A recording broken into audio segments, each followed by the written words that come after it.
Salut, c'est Margot à ma sauce. Aujourd'hui, je vais collaborer avec Mouti, le nouveau verre gourmand pour boire et manger en même temps.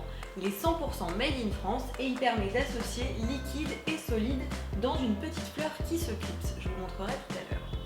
Alors là, je vais vous préparer une petite recette spéciale dîner light, pour pouvoir se coucher en se sentant léger. Alors pour mon dîner Mouti super light, il va vous falloir une grosse poignée de tomates cerises coupées en deux, 4 cœurs d'artichaut coupés en 4, 50 g de tofu, une petite salade, une poignée de roquettes avec du chèvre allégé et quelques noix. Et il va aussi nous falloir 50 g de konjac. L'avantage, c'est qu'il y a 90% de moins de calories que dans les pâtes. Donc dîner super light. On va aussi prendre une petite tranche de pain sans gluten qu'on mettra dans le trou du milieu, là où on peut mettre les couverts si on a envie de le prendre à emporter. Et puis de l'huile de noisette, de la sauce yakitori, du sel, du poivre et du sirop d'agave pour la sauce de la salade. Et on passe tout de suite à la préparation. Alors j'ai fait cuire mon konjac, ça se fait exactement comme des pâtes, 10 minutes dans de l'eau bouillante. Et puis je vais mettre un peu d'huile d'olive dans ma poêle et faire revenir les tomates et le konjac ensemble. Et on va faire revenir donc le konjac cuit à l'eau et les petites tomates avec un fond d'huile d'olive à la poêle.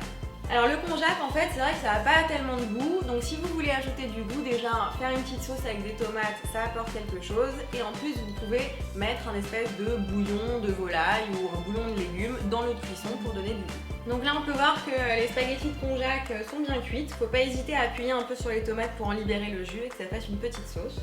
Et on va réserver ça et puis passer à la cuisson du tofu. Alors comment cuisiner le tofu? En fait moi je vais le faire mariner avec de l'huile de noisette et de la sauce yakitori. Et une fois qu'on a bien mélangé le tofu, donc coupé en petits dés avec la sauce yakitori et l'huile de noisette, il n'y a plus qu'à le poêler. Ce sera prêt en 5 minutes maximum, il est prêt quand il est bien fondant. Donc j'ai fait poêler le tofu dans cette petite marinade pendant 5 minutes. Je vais réserver et utiliser le même jus de cuisson, puisque ça a un petit peu caramélisé, pour faire cuire les artichauts. Donc pour les artichauts c'est pareil, 5 minutes à la poêle, il y aura un petit fond de sauce yakitori qui va sucrer un petit peu à la cuisson et ça va être super bon. Les artichauts sont cuits, j'ai plus qu'à réserver et à remplir la petite fleurette Mouti. Alors ma salade, donc roquette, chèvre allégé, petite brique de chèvre, noix. Et pour la sauce en fait ça va être simplement sel, poivre, l'huile de noisette et sirop d'agave.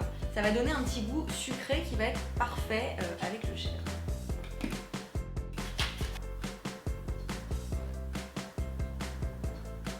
On mélange bien, comme ça le goût sucré du sirop d'agave va se répartir sur le chèvre. J'ai mon vin rouge, je clipse ma petite fleurette Mouti, je mets la paille, comme ça je prévois. Et puis j'ai plus qu'à remplir. Et puis si on en a trop, on peut évidemment en remplir un deuxième. Ça nous fera un petit apéro dînatoire avec les copains, c'est plutôt sympa.